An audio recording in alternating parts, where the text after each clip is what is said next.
gera msora isinyaya amadzangu ukanegleta kuna mata ukasauka negleta Mwari zvinokutsimirira zvakawandisa.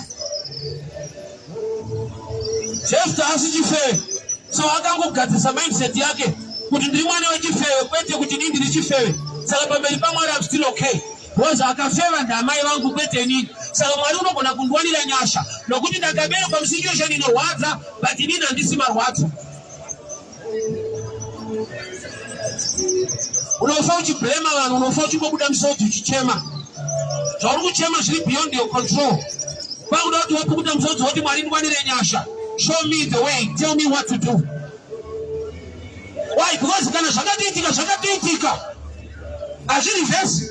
Kana ukatorepwa ndizvozvo. Pakutodiwa dzimwe pfungwa dzekuendera mberi nelife.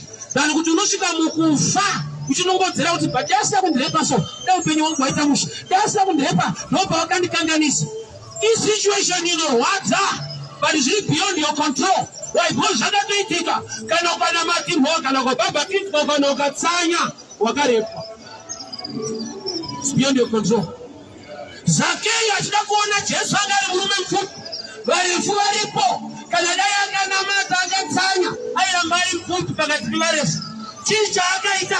Akazvibvisa pakati pavo. Akazvisunurisa mucompetition yacho. Akamhanya mberi akanokwira mumuti. Ndakatava ndikati mutiwo unodyarwa naZakei. Mutiwo wakagara uriko uchimirira munhu anoziva kuushandisa.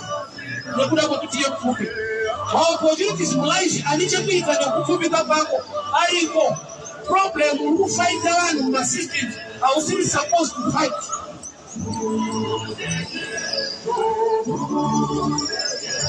Kada competition muupenyu is unfortunate.